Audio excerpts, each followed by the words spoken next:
옆 사람, 앞뒤 사람 인사하겠습니다. 은혜 받읍시다. 복 있는 사람이 됩시다. 다 잘 될 것입니다. 아멘. 오늘은 특별히 67년 전 이 땅에 전쟁이 있던 날입니다. 우린 지금 아직도 전쟁 중에 있고 잠시 휴전 상태에 있습니다. 특별히 교회도 역시 마찬가지고 가정도 마찬가지고 개인도 마찬가지고 우리의 삶 자체가 전쟁입니다. 특별히 에베소 6장을 보면 사도 바울은 영적 전쟁에 대해서 설명을 하고 있습니다. 우리의 싸움은 혈과 육이 싸우는 것이 아니다. 혈육이 싸우면 안 된다. 그리고 우리의 싸움은 통치자들, 권세자들, 이 어둠의 세상 주관자들, 하늘에 있는 악한 영들, 원수 마귀 사탄과의 싸움이다 라는 것을 강조하고 있습니다. 사탄이 이 영적 전쟁에서 우리를 속이는 중요한 두 가지 사건이 있는데, 하나는 전쟁이라는 사실을 깨닫지 못하게 하는, 또 하나는 누가 적인지를, 전쟁의 대상이 누군지를 알지 못하게 감추는 것입니다. 욥기를 보면 욥기 1장 2장에 분명히 사탄이 등장합니다. 3장부터 42장 욥기가 끝날 때까지 사탄은 자기 모습을 감춰버립니다. 그리고 하수인들을 통해서 계속해서 역사하고 있는 거예요. 그래서 영적 전쟁은 우리 모두가 다 주님 앞에 가는 그날까지 치를 수밖에 없는 전쟁이고, 하루하루가 순간순간이 전쟁이라는 사실을 잊어버리면 안 되는 것입니다. 창세기 1장 2장 하나님이 천지를 창조하시고 보시기에 힘이 좋은 모습이 등장합니다. 그러나 3장부터 시작해서 이제 요한계시록 20장에 불과 유황으로 타는 그 못에 거짓 선지자와 짐승이 들어간 그 불못에 사탄이 던져질 때까지 사탄은 마지막 최후의 순간까지 하나님의 백성들을 유혹하고 미혹할 것입니다. 그러므로 우리가 이 전쟁에서 이 세상 사는 동안 그 누구도 자유로울 수 없다는 사실을 기억하고 항상 순간순간 하나님 앞에서 하나님의 전신갑주로 무장하고 영적 전쟁에 승리하는 주인공들이 될 수 있기를 주 이름으로 축복합니다. 결국 이 모든 전쟁 같은 세상을 살고 있는데 지금은 무한 경쟁 시대라고 합니다. 오늘도 중고등부 청소년 아이들이 지금 같이 예배를 드리고 있는데 계속해서 지금 서로 상대적으로 전쟁을 하고 있는 거예요. 그래서 모두가 다 공부를 다 잘하면 좋겠지만 다 잘한다고 되는 것도 아니에요. 다 잘해. 결국 자리는 정해져 있는 거고 경쟁을 하는 세상 아니겠어요. 그래서 상대적으로 강해져야 하는 그런 시대를 살고 있습니다. 예전엔 대체로 학교에서 이제 절대평가 이런 걸 했는데 지금은 이제 상대평가라는 상대평가. 그러니까 어떤 그룹에서 A, B, C, D 그룹을 나눠 가지고 어느 그룹에 처하느냐 이거. 그러니까 지금 결국 고시를 하든 뭐를 하든 결국 상대적인 거 아니겠어요? 입시를 치르든 취업을 하든. 그러니까 내 실력이 좋다 나보다 어떤 절대평가의 기준에 근거한 것이 아니고 상대보다 잘해야 되는 그런 시대를 지금 살아가고 있습니다. 결국 상대를 이기려면 강해지면 되는 건데 강해지는 거는 그렇게 쉬운 일은 아니죠. 그래서 이제 나라와 나라 사이에도 우리가 강한 나라가 되어야 한다. 그래서 부국 강병을 얘기하기도 하고 때로는 강대국과 동맹을 하기도 합니다. 부정적인 방법을 써가지고 상대를 약화시키는 그런 전략도 쓰는데 때로는 상대방의 동맹을 깨는 그런 스파이 작전을 쓰기도 하고 때로는 내부 분열을 유도해서 질이 멸렬하도록 이런 작전을 씁니다. 성령은 항상 하나 되게 하지만은 사탄이 개입하면 분열의 영이 역사해서 분열이 시작이 됩니다. 남편과 아내가 분열하고 형제 자매가 분열하고 아담과 하와가 결국은 서로 책임을 전가시키는 그런 모습을 창세기는 기록하고 있습니다. 또 형 가인이 동생 아벨을 죽이는 끔찍한 사건도 기록하고 있어요. 그래서 이러한 상대방과의 전쟁에서 이기기 위해서 얼마나 많은 지금 두뇌 싸움을 하고 있습니까? 우리나라도 지금 이제 사드 배치 하나만 놓고도 온 나라가 지금 관심을 갖고 주변의 모든 나라가 관심을 갖고 여기에 대해서 계속해서 저지하는 세력, 추진하는 세력, 이 세력들이 부딪히고 있다. 이것이 지금 우리의 현실입니다. 그러므로 나라도 전쟁이라는 사실을 기억하고 또 교회도 역시 마찬가지로 개인도 마찬가지로 우리는 지금 전쟁을 치르고 있는 손자병법 모공 3편에 보면 승전의 4단계를 얘기하는데 가장 최선의 승리는 뭐냐? 그러면 벌모라고 해요. 벌모. 상대방의 모략을 작전을 깨뜨리는 거예요. 다윗이 아들 압살롬이 반란을 할 때 도망을 치게 되는데 다윗의 친구 후세가 다윗을 따라갑니다. 그때 다윗이 후세에게 이렇게 말해요. 네가 나를 따라와서 나에게 도움 줄 게 뭐 있겠느냐. 압살롬 편에 가담해서 그 적진을 좀 살펴라. 그래서 후세가 이제 압살롬 진영으로 가담하게 되는데 압살롬이 넌 다윗의 친구가 아니냐. 어찌 이곳에 왔느냐. 그러니까 인사를 합니다.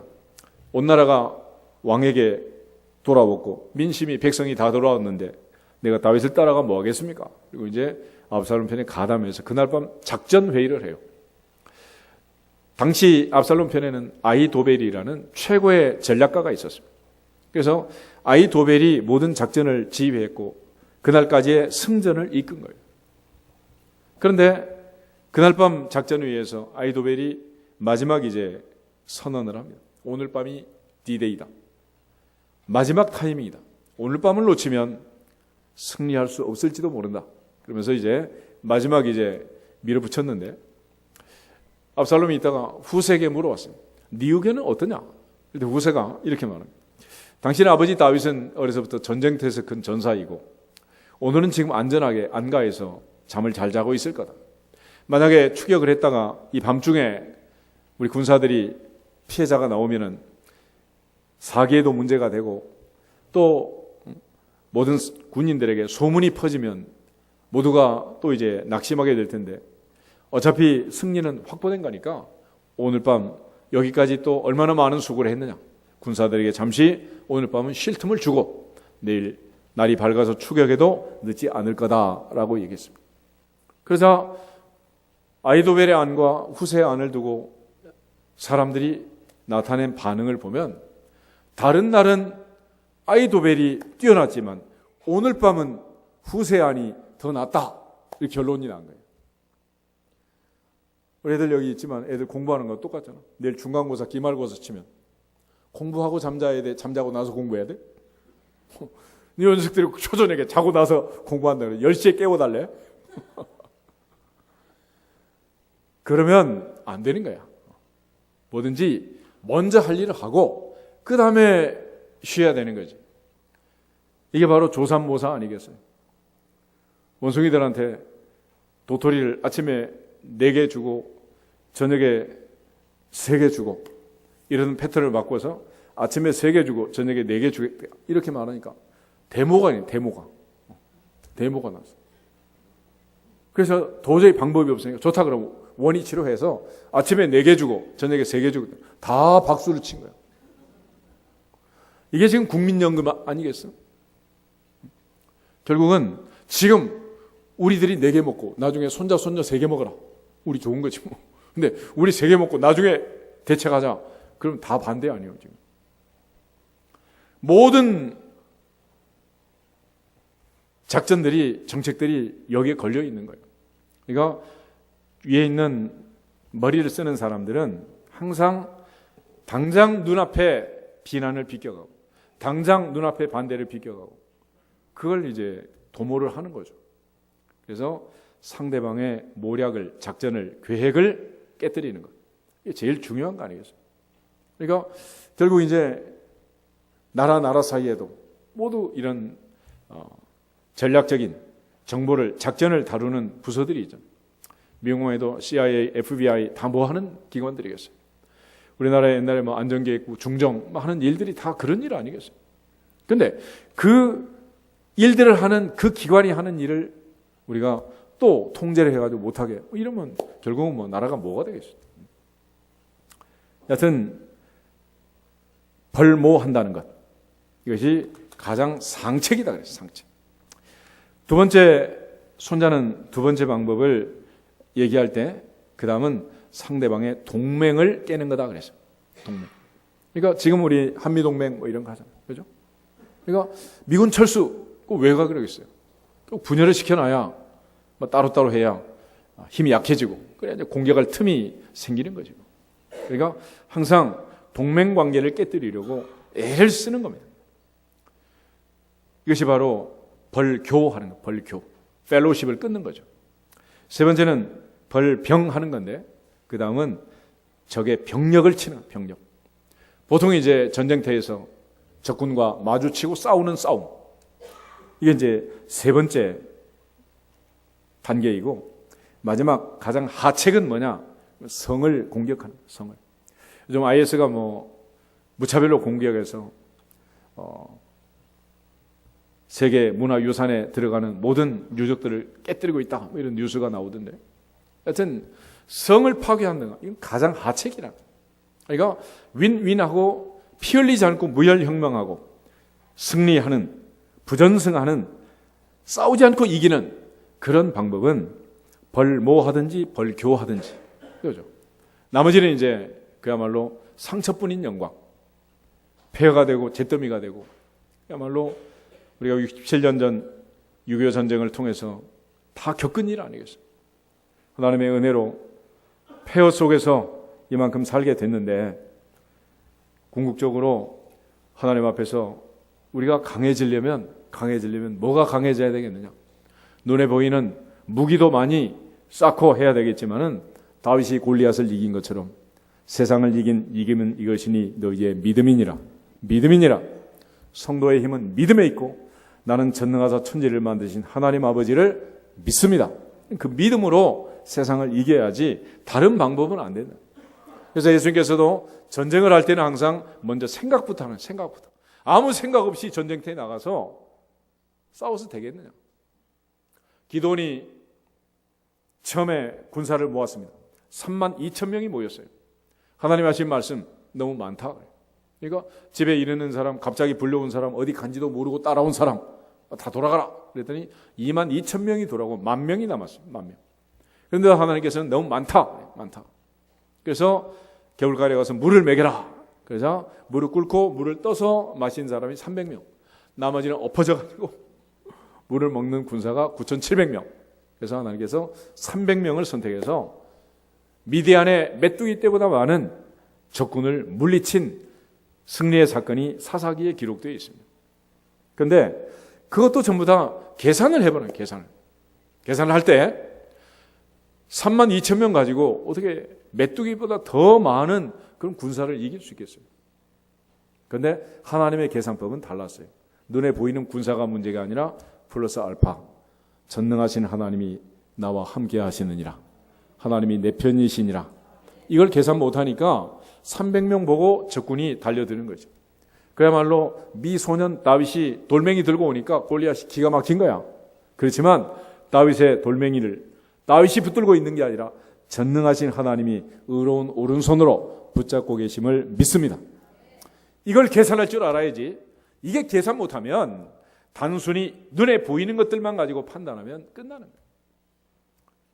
창세기 6장에 보면 하나님의 아들들이 사람의 딸들의 아름다움을 보고 자기들이 좋아하는 모든 자로 아내를 삼았습니다. 그 결과 대홍수가 터진 거예요. 홍수. 그래서 하나님께서 구구절절히 책마다 하시는 말씀이 사람은 외모를 보지만 나 여호와는 뭘 본다? 중심을 본다 그래요. 중심을. 아무리 그러면 뭐 하겠어? 인간은 외모만 보는데 껍데기만 보고 있는데. 그래서 모든 사람들이 거칠에 허리허생하는 눈에 보이는 것, 보여주는 것, 여기에 모두 다 몰입을 하는 거예요. 그래서 보여주는 걸 잘 보여주면 잘했다 그러고 이게 잘 안 돼 있으면 안 된 거죠. 그래서 광야 세대는 광야에 나와서 늘 원망을 한 것입니다. 눈에 보이는 것은 광야뿐이었고 전능하신 하나님의 살아계심 보이지 않고 구름 기둥, 불 기둥과 만나를 내려주시는 그 하나님의 능력을 믿지 못한 거예요. 누가복음 14장을 한번 찾아보겠습니다. 누가복음 14장 31절, 32절을 보면 예수님께서 이제 전쟁하기 전에 먼저 계산을 좀 해라, 그런 말씀을 하세요. 사업을 하든 가게를 내든 아니면 우리 아들이 이제 대학 시험을 쳐야 되는데 어느 대학을 선택해서 원서를 집어넣든 먼저 계산부터 하는, 계산부터. 무슨 계산을 하느냐? 14장 31절 32절 보겠습니다. 또 어떤 임금이 다른 임금과 싸우러 갈 때 먼저 앉아 1만 명으로서 저 2만 명을 거느리고 오는 자를 대적할 수 있을까 헤아리지 아니하겠느냐? 만일 못할 터이면 그가 아직 멀리 있을 때에 사신을 보내어 화친을 청할지니라. 아멘. 먼저 계산을 해보라는 거예요. 계산. 이길 수 있는지 없는지. 만약에 이길 수 없는 전쟁이다 그러면 이 전쟁에 반드시 내가 죽을 거다라고 생각하면 전쟁을 하라, 화친하라? 화친하라. 그 정도 계산도 못하냔 말이에요. 그 정도 계산도. 이 세상에 살면서 인간이 하는 일이 뭐겠어요? 먹고 마시고 사고 팔고 짓고 헐고 시집가고 장가가고. 태초부터 지금까지 계속 하는 일이야.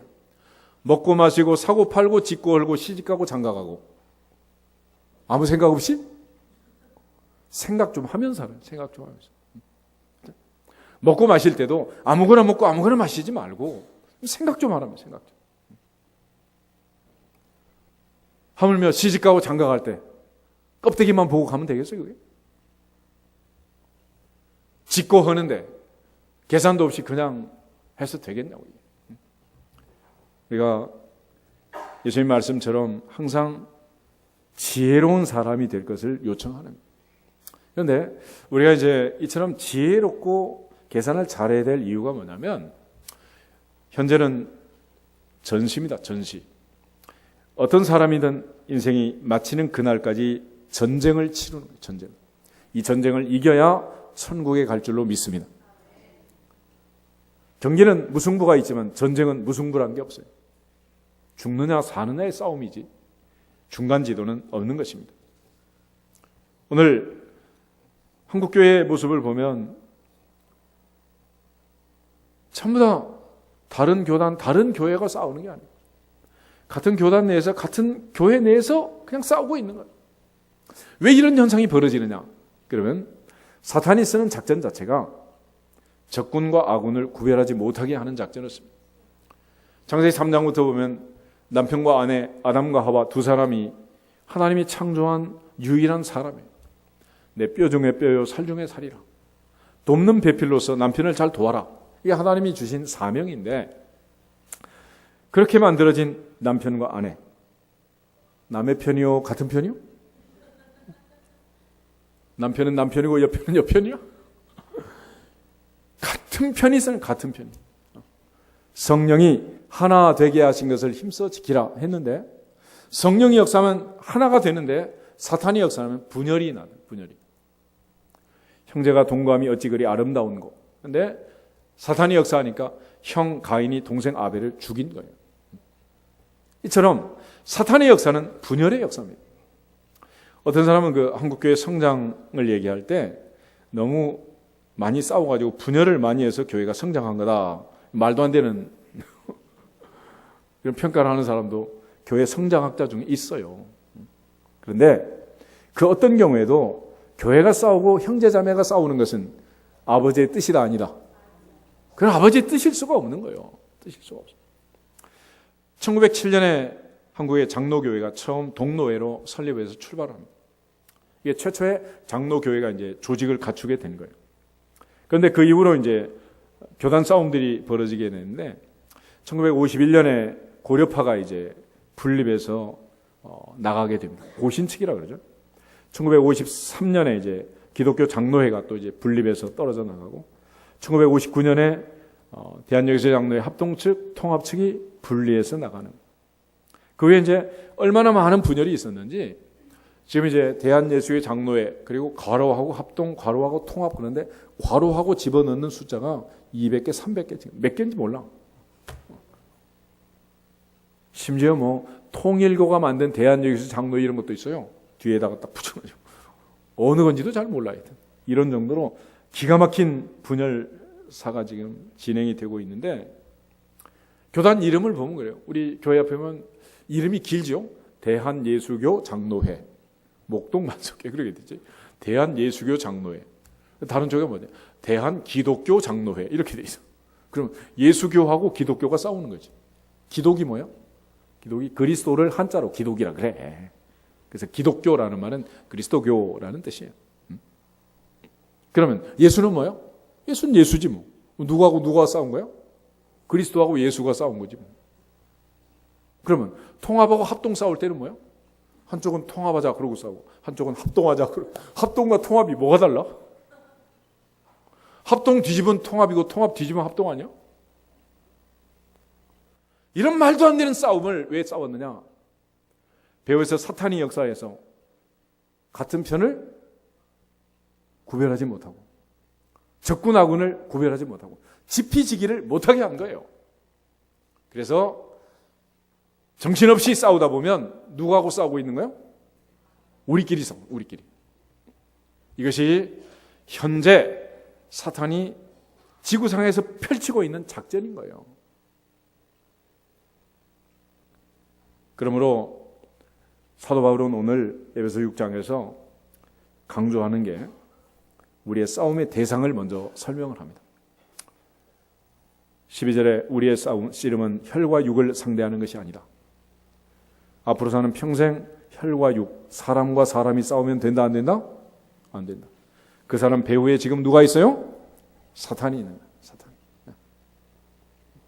그래서 그 영적 싸움을 싸우는 영적 싸움. 그런데 그 배후에 있는 녀석은 11절에 보면 마귀의 간계라는 말을 씁니다. 간계.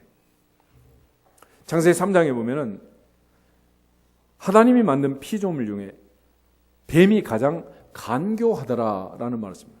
그래서 간교하다는 것은 간사하고 교활한 그런 의미도 있지만은 IQ가 제일 높고 머리가 제일 좋은 거예요. 그러니까 사탄은 하수인을 쓸 때 머리 좋은 녀석 쓴다, 나쁜 녀석 쓴다? 머리 좋은 녀석을 쓰는 거야. 근데 하나님 반대로 쓰더라고. 미련한 자를 들어서 지혜로운 자를 부끄럽게 하고, 약한 자를 들어서 강한 자를 부끄럽게 하고. 하나님 반대로 쓰는데 사탄은 절대 그러지가 않아. 그래서 세상 살면서 우리가 조심조심 해야 될 사람은 어떤 사람이냐? 남보다 공부 잘하는 사람, 못하는 사람, 힘이 센 사람, 약한 사람, 돈 많은 사람, 없는 사람, 이런 사람들이 조심해야 돼. 왜냐하면 사탄이 쓰는 작전이 두 가지가 있는데 하나는 교만이고 또 하나는 거짓입니다. 그러니까 잘난 사람을 붙여서 계속 교만하게 만든, 교만하게. 심지어 하나님까지 거짓말쟁이로 만들잖아요. 하나님께서 선악과 먹으면 너희 눈이 밝아서 하나님처럼 될 줄 알고 속인 거야. 그러면서 먹어라. 먹는 날에는 눈이 밝아서 하나님처럼 될 거다. 이게 막 부추기는 거예요. 그래서 사탄의 이 작전을 이기려면 교만과 거짓을 타파할 수 있는, 교만과 거짓을 타파할 수 있는 유일한 방법. 예수님처럼 온유하고 겸손해야 하느니라. 겸손해야 하느니라. 또 하나는 거짓을 상투적으로 에덴 동산에서 끝까지 거짓말을 하는 거짓말. 그래서 계시록 마지막에 가면 거짓말하는 자에 대한 경고가 있어요. 계시록 21장 한번 볼까요? 계시록 21장 8절. 계시록 21장 8절 말씀. 한 절만 같이 읽겠습니다. 그러나 두려워하는 자들과 믿지 아니하는 자들과 흉악한 자들과 살인자들과 음행하는 자들과 점술가들과 우상 숭배하는 자들과 거짓말하는 모든 자들은 불과 유황으로 타는 못에 던져지리니 이것이 둘째 사망이라. 아멘. 이 불못에 던져지는 자 중에 마지막 거짓말하는 모든 자들이라고 되어 있어요. 한 번 얘기하면 겁을 안 먹으니까 한 번 더 해요. 22장 넘어가서 12장 14절, 15절 두 절을 보겠습니다.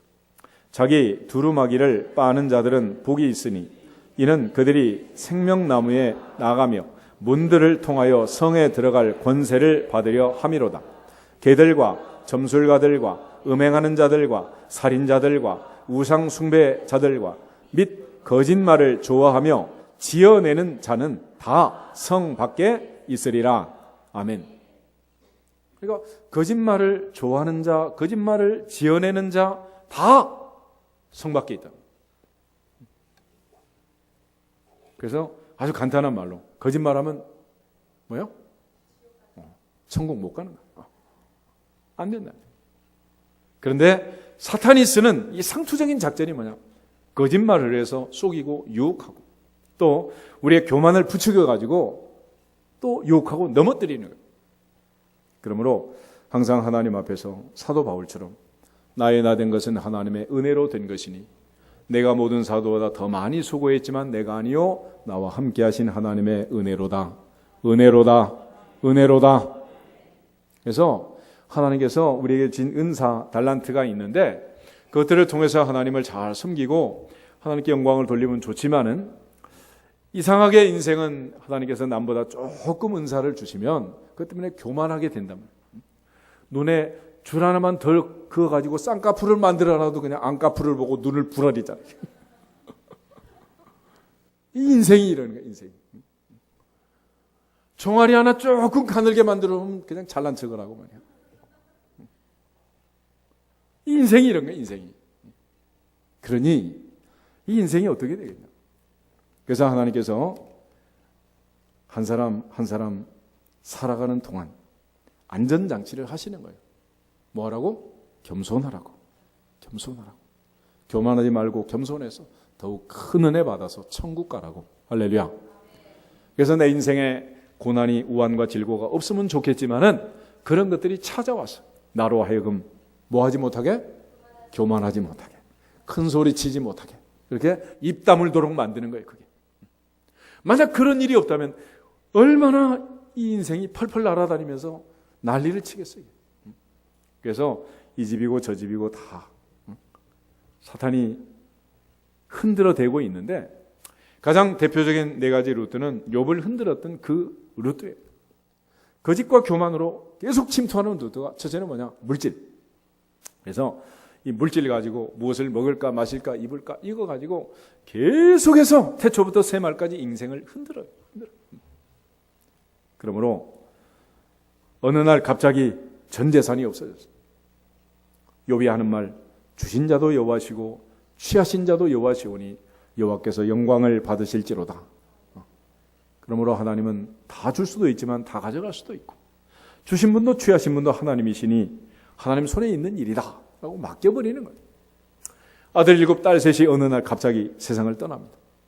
한 명이 죽어도 평생 가슴에 묻고 사는 일인데 아들 7 딸 3이 생일잔치 하다가 집이 무너 한꺼번에 다 죽었어요. 얼마나 가슴 아플까 얼마나. 그래서 이 집이고 저 집이고 사탄이 우리를 흔들고 공격할 때 누굴 통해서 역사해? 자식을 통해서. 그래서 아들 키우는 사람은 옆집 아들 얘기하면 된다 안 된다? 안 되는 거예요. 안 돼. 옆집 딸 어젯밤에 2시에 돌았다. 지지배배 지지배고는 다음 날은 내 딸은 3시에 돌아온다. 말하지 말라. 말하지 마. 왜 이렇게 말이 많냐는 거지. 주제 파악을 하라는 거예요. 그리고 세 번째는 뭐냐? 병이 와요. 병. 이 사람이고 저 사람이고 나이 들어가니 이제 안 아픈 사람 있어 없어? 아무도 없어. 이제 다 아파.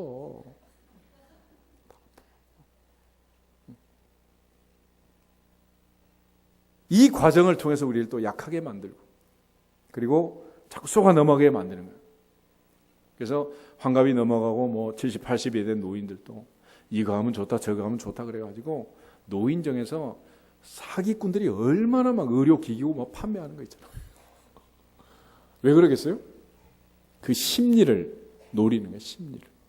심리작전을 하는 거지. 그리고 마지막은 그것도 안 되니까 이제 인간관계를 통해서 가장 가까이 있는 아내, 친구도 보통 친구가 아니야. 세계에서 제일 머리 좋은 친구 3명 골라가지고 엘리바스 빌다 소바를 통해 가지고 이제 3대1로 공격을 하죠. 3대1. 이게 사탄의 작전이에요. 그래서 오늘 사도 바울이 우리에게 가르쳐주는 에베소 6장의 중요한 원리를 배워서 영적 전쟁에 승리할 수 있기를 주 이름으로 축복합니다. 가장 중요한 것은 우리의 싸움의 대상입니다. 혈육은 싸워서는 안 된다.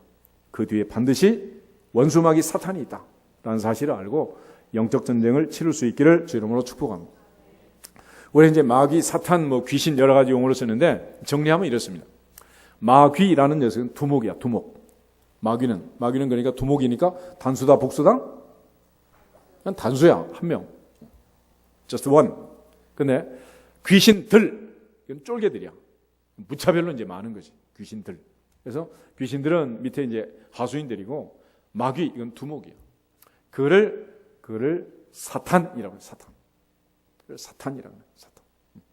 그래서 히브리 말로 사탄이라고 하는데 사탄은 사실은 천사장 중에 하나였다, 그렇게 생각을 합니다. 그래서 하나님 앞에 교만함으로써 쫓겨난, 하나님처럼 데려다 쫓겨난, 이게 이제 우두머리가 된 사탄, 이게 이제 마귀고 그렇습니다.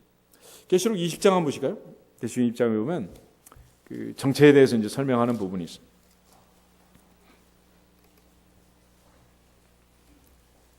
1절부터 3절까지만 한번 보겠습니다. 계시록 20장. 또 내가 보매 천사가 무저갱의 열쇠라 큰 쇠사슬을 그의 손이고 가지고 하늘로부터 내려와서 용을 잡으니 곧 옛 뱀이요 마귀요 사탄이라. 잡아서 1000년 동안 결박하여 무저갱에 던져 넣어 잠그고 그 위에 임봉하여 1000년이 차도록 다시는 만국을 미혹하지 못하게 하였는데 그 후에는 반드시 잠깐 노일이라. 아멘. 용을 한 마리 잡았습니다. 2절에 보면. 근데 곧 뭐다고? 옛 뱀이다, 마귀다, 사탄이다. 사탄. 그래서 옛날 사람들이 이름에 용자가 많이 들어간 그런 이름 있잖아. 그건 아마 이제 절에 가서 이름을 지었는지 잘 모르겠지만 용자는 별로 좋은 글자가 아니에요. 뱀이란 뱀. 우리 캄보디아에 가면 용마루가 전부 뱀입니다. 뱀.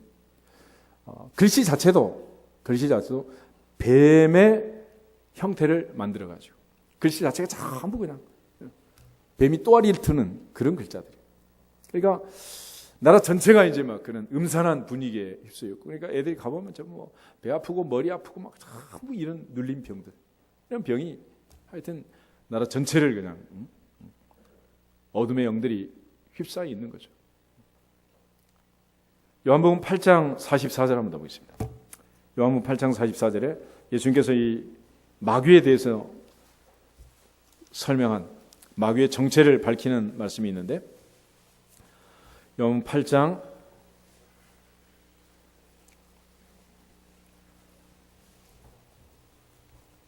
43절 44절 두 절 한번 보겠습니다. 어찌하여 내 말을 깨닫지 못하느냐? 이는 내 말을 들을 줄 알지 못함이로다. 너희는 너희 아비 마귀에게서 났으니 너희 아비의 욕심대로 너희도 행하고자 하느니라. 그는 처음부터 살인한 자요 진리가 그 속에 없으므로 진리에 서지 못하고 거짓을 말할 때마다 제 것으로 말하나니 이는 그가 거짓말쟁이요 거짓의 아비가 되었음이라. 아멘. 이 보면 예수님께서 마귀에 대해서 얘기할 때 처음부터 살인한 자다 그랬어요. 그러니까 첫 번째 살인은 가인이 아벨을 죽였는데 실상은 가인의 배후에 누가 있었다? 이 마귀가 있어요. 마귀가. 그러니까 동생이 죽이고 싶도록 미운 그런 마음을 갖다 집어넣는 거죠. 심지어 예수님을 팔아먹을 때 가룟 유다가 팔아먹었잖아요. 그냥 팔아먹은 거 아니에요. 요한복음 13장 한번 찾아보시죠. 13장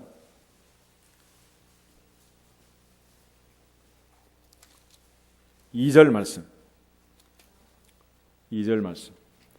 한 절만 보겠습니다. 마귀가 벌써 시몬의 아들 가룟 유다의 마음에 예수 팔려는 생각을 넣었더라. 아멘.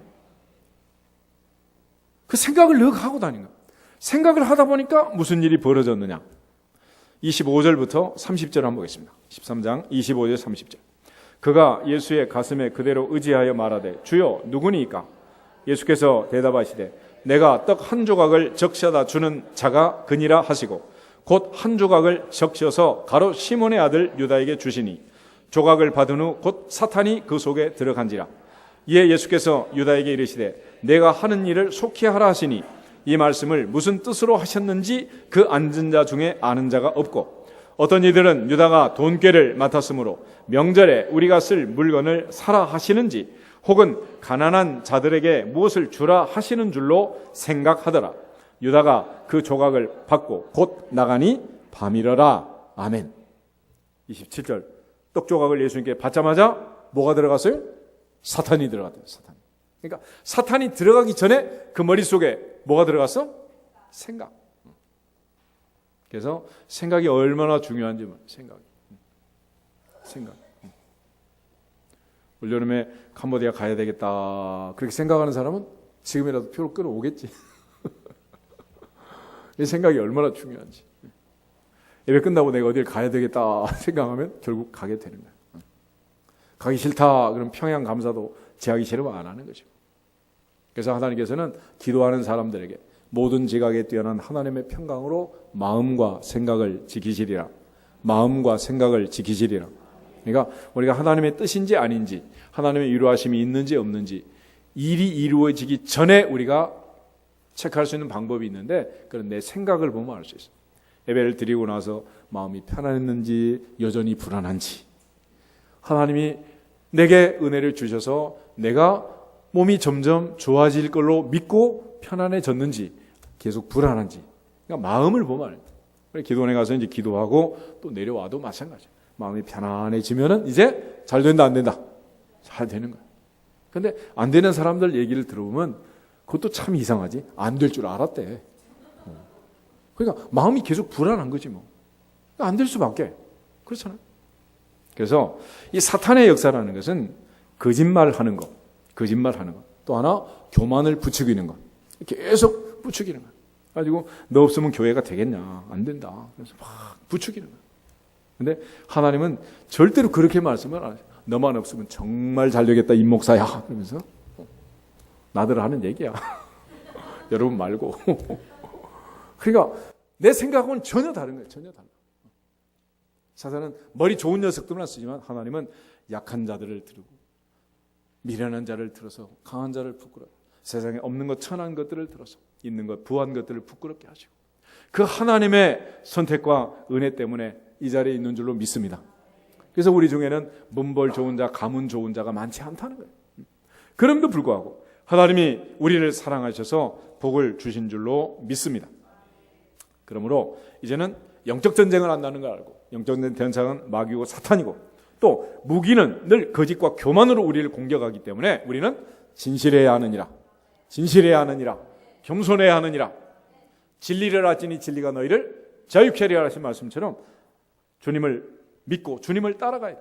그래서 온유하고 겸손하신 주님이 기록된 말씀으로 사탄을 물리친 것으로 항상 하나님의 말씀의 능력을 힘입어서 승리할 수 있기를 축복합니다. 오늘 에베소 6장 다시 보시면 사탄이 우리를 공격할 때 우리가 갖춰야 할 하나님의 전신갑주를 얘기합니다. 전신갑주를 설명하자면 1년 내내 해도 다 할 수 없겠지만 간단하게 설명을 하겠습니다. 이거는 로마의 군인들이 입었던 완전 군장, 머리부터 발끝까지 철갑을 두른 그런 군사들의 복장을 얘기합니다. 지금도 이제 영국 런던에 가면 대형 박물관이나 프랑스 파리의 루브르 박물관 같은 데 가면은 이 중세시대 기사들이 입었던 그 철갑이 있어요. 철갑.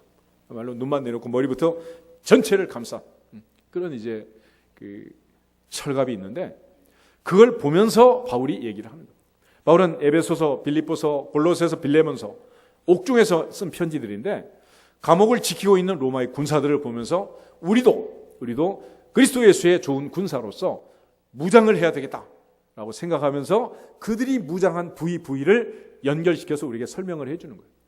그래서 전체적으로 보면은 6가지를 얘기하는데 14절에 제일 먼저 진리로 허리띠를 띠어라, 두 번째 의의 호심경을 붙여라, 세 번째 15절 평안의 복음이 준비한 것으로 신발을 신어라, 네 번째 믿음의 방패를 들어라, 그리고 17절 구원의 투구를 써라, 그리고 마지막 6번째 성령의 검곧 하나님의 말씀을 가지라. 6가지를 얘기하는데 머리부터 발끝까지 정리하면 이렇습니다. 먼저 머리에 무엇을 써라? 구원의 투구. 요즘 뭐 심지어 자전거 탈 때도 헬멧 써야 한다, 안 써도 된다? 반드시 써야 돼. 그만큼 머리는 중요하기 때문에. 다른 부위는 잘려나가서 괜찮지만 머리가 부서지면 안 된다. 머리가. 요즘 뭐 기술이 좋아서 머리가 함몰돼도 또 이게 막 붙여가지고 또 이제 막 하더라고. 그렇지만 머리는 얼마나 중요한지. 머리에 해당되는 게 뭐냐? 구원의 투구인데, 다시 말하면 구원의 확신을 가져야 하느니라. 구원의 확신을 가져야 하느니라. 늘 8대 확신 얘기했죠. 죄사함의 확신, 구원의 확신, 승리의 확신, 기도 응답의 확신, 인도하심의 확신, 임마누엘의 확신, 주님의 사랑에 대한 확신, 상주심에 대한 확신. 아멘. 그 중에 가장 중요한 것은 구원의 확신이다. 아멘. 인사하겠습니다. 구원을 확신합시다. 그 다음에 또 하나는 가슴에 의의 흉배를 붙이는 가슴. 가슴에 뭐 들었어요? 이 안에 뭐 들었어? 심장. 그러니까 이 심장이 망가지면 고칠 수 있어요, 없어요? 그건 못 고치는 거예요. 심장. 그래서 사람에게 가장 중요한 심장. 이 심장을 의의 흉배로 가리워라 그러는데, 여기서 말하는 의라는 것은 하나님의 의. 그래서 이신칭의 그러는데, justification by faith. 믿음으로 의롭다함을 받는 거예요. 내가 의로워서 의인이라 칭해 주는 게 아니고, 내가 죄가 없어서 하나님께서 넌 의인이다 그렇게 말하지 않고, 예수님이 내 죄를 짊어지고 십자가에 죽으셔서 내 죄값을 갚아 주셨기 때문에 그 사실을 믿는 자는 주여 나를 떠나소서 나는 죄인입니다 라고 고백해도 아니다, 넌 이제 의인이다 라고 칭해 주시는 거예요. 그래서 칭의라고 하는 겁니다. 칭의. 그러니까 우리는 이중적 신분을 가지고 있어요. 예수가 없다면, 하나님이 없다면 우리는 완전 죄인이에요. 그런데 이제는 주님의 은혜로 구원받은 죄인이 된 것입니다. 그러므로 그 누가 와서 우리에게 죄값을 요구해도 우리의 죄값은 이미 십자가에서 지불하셨느니라. 그래서 우리는 구원받은 죄인이 된 거예요. 그러므로 이제는 더 이상 죄인이 아니라, 죄로 인하여 죽을 수밖에 없는 죄인이 아니라 구원받은 죄인이 되었으니 천국밖에 못 가느니라. 할렐루야. 다시 인사하겠습니다. 우리는 구원받은 죄인입니다. 그게 이제 의의 흉배가 되는 거예요. 허리는 뭐냐? 진리로 허리띠를 띠라요. 진리로. 예수님 말씀하실 때 내가 곧 길이요 진리요 생명이다. 진리를 알지니 진리가 너희를 자유케 하리라. 그래서 예수님으로 인하여 허리띠를 띠고, 허리에 띠를 띈다는 것은 힘을 쓰기 위한 거 아니겠어요? 그러니까 우리의 힘은 내 힘이 아니라 누구의 힘? 예수님의 힘. 그래서 은과 금은 내게 없거니와 내게 있는 것으로 내게 주노니 곧 나사렛 예수 그리스도의 이름으로 일어나 걸을지어다. 예수님의 이름으로 일어나 걸을지어다. 그리고 이 진리라는 말은 진실이라고도 바꿀 수 있어요. 그래서 성도는 언제 힘을 쓰느냐? 진실할 때만 힘이 있느니라. 진실해야 힘이 있느니라. 아멘. 부부가 싸워도 그러잖아. 내가 잘못한 게 없으면 큰 소리 더 치지. 내가 뭔가 캥기는 게 있으면 괜히 잘해주잖아. 뭔가 잘해주면 조심해라. 뒷조사해라. 진리로 허리, 진리를. 예전에 흉년에는 막 새끼줄로 칡농꿀로 허리를 묶고 할머니들은 막 초군 목피하면서 일을 했잖아. 그 옛날에. 뭐 하려고? 힘쓰기 위해서. 허리띠를 띠는 거예요. 그래서 발은 뭐냐? 발은 평안의 복음에 준비한 것으로 신을 신어라 그랬는데, 제일 예쁜 발은 미스코리아 발이 아니고 복음을 전하는 발이다. 할렐루야. 이사야 52장 7절 한번 보겠습니다. 이사야 52장 7절. 사도 바울이 복음을 전하는 자들의 발이여함과 같으니라. 아름답도다. 그러면서 복음 전하는 자들의 발이 아름답다고 했는데, 그거는 이사야 52장 7절을 인용하는 말씀이에요. 이사야 52장 7절 1033페이지 가져보겠습니다. 좋은 소식을 전하며 평화를 공포하며 복된 좋은 소식을 가져오며 구원을 공포하며 시온을 향하여 이르기를 내 하나님이 통치하신다 하는 자의 산을 넘는 발이 어찌 그리 아름다운가. 아멘. 그러니까 아름다운 발 선교에도 있던데, 발이 아름다운 사람은 어떤 사람? 복음을 전하는 사람, 전도하고 선교하는 사람. 그 사람 발이 아름답다. 평발이다 뭐 이런 거 따지는 게 아니야. 이거는 복음을 전할 때 그 발이 가장 아름다운 발이다. 아멘. 우리는 다시 인정하겠습니다. 당신 발이 아름답습니다. 그렇게 되시기를 축복합니다. 결국은 복음을 전해야 아름다운 발이 됩니다. 그 다음에 다섯 번째는 왼손에 믿음의 방패를 드는 방패는 뭡니까? 전신을 커버하는 거잖아요. 전신 커버. 세상을 이기면 이것이니 우리의 믿음이니라. 너희가 무엇이 믿고 구한 것은 받은 줄로 믿어라. 그러면 너희에게 그대로 되리라. 믿음이 없이는 기쁘시게 못하나니 하나님께 나가는 자는 반드시 그가 계신 것과 또한 그가 자기를 찾는 자들에게 상 주시는 이심을 믿어야 할지니라. 주 예수를 믿으라. 그러면 너와 내 집이 구원을 얻으리라. 할렐루야. 이 믿음으로만이 사탄의 괴계를 다 물리칠 수가 있습니다. 마지막 성령의 검 곧 하나님의 말씀을 가지라. 이것만이 유일한 공격용 무기가 되는 거예요. 나머지는 다 방어용입니다. 구원의 투구, 의의 흉배, 진리의 허리띠, 복음의 신발, 믿음의 방패, 다 방어용인데 오직 하나, 성령의 검 곧 하나님의 말씀을 가지라. 할렐루야. 히브리서 4장 12절 말씀처럼 하나님 말씀은 살았고 운동력이 있어 좌우의 날선 어떤 검보다도 예리하여 사람의 영과 혼과 및 관절과 골수를 찔러 쪼개고 그 마음의 뜻과 생각을 감찰하느니라. 할렐루야. 이 말씀이야, 말씀. 그래서 예수께서 기록된 신명기의 말씀을 가지고 세 번의 사탄의 유혹을 물리치고 40일 금식 기도 후에 승리하신 줄로 믿습니다.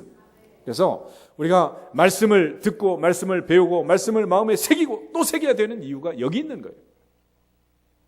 그리고 내 마음속에, 내 머릿속에, 내 삶 속에 살아있는 그 말씀만 위기 때 능력을 발휘할 줄로 믿습니다. 마지막은 그 완전 군장 후에 사도 바울이 기도를 얘기합니다. 18절 모든 기도와 간구를 하되 항상 성령 안에서 기도하고 이를 위하여 끼려 구하기를 항상 힘쓰고 여러 성도를 위하여 구하라. 특별히 나를 위해서 기도해라. 입을 열어 담대히 복음을 전하게 하옵소서. 할렐루야. 예수님 베드로에게 마지막 밤 얘기했죠. 1시간만 기도하자. 사탄이 너를 내게 청구했다. 밀 까부르듯 하려고 청구했다. 시험에 들지 않게 깨어있어 기도해라. 큰소리 빵빵 치다가 결국은 베드로 넘어졌잖아요. 그래서 예수님께서 마지막 승천하시기 전에 부활하신 후에 다시 말씀을 하십니다. 예루살렘을 떠나면 안 된다. 약속하신 것을 기다려라. 능력이 입힐 때까지 기다려라. 너희는 몇 날이 못되어 성령으로 세례를 받을 거다. 오직 성령이 임하시면 너희가 권능을 받고 예루살렘과 온 유대와 사마리아와 땅끝까지 이르러 내 증인이 되리라. 할렐루야. 이를 위해서 베드로가 사도행전 1장 보면 주님 승천하시고 열흘 동안 한 일은 딱 한 가지밖에 없습니다. 오로지 기도에 힘쓰니라. 오로지 기도에 힘쓰니라. 오로지 기도에 힘쓰니라. 변화산에서 주님 내려와서 귀신 들린 아이를 고쳐줬습니다. 제자들이 나중에 민망해서 조용히 물어봤어. 우리는 어찌하여 쫓아내지 못했습니까? 예수님이 뭐라 그랬습니까? 기도 외에 다른 것으로는 이런 유가 나갈 수 없느니라. 아이들 군대 가면 완전군장을 꾸리잖아요. 사회에서 이렇게 편한 복장하고 있다가 그것 입으면 전쟁하겠어 못하겠어? 더 못하지 더 못해요. 그렇지만 그게 가장 편한 복장이 되도록 아이들이 훈련을 받잖아요. 그게 바로 기도에 해당되는 것입니다. 그러므로 끝까지 기도로 영적 전쟁에서 승리하고 하나님의 전신갑주로 무장해서 튼튼하게 모든 사탄의 공격을 막고 승리가 보장된 싸움에서 반드시 승리할 수 있기를 주님의 이름으로 축복합니다. 다 같이 주 예수 그리스도의 이름으로 승리할지어다.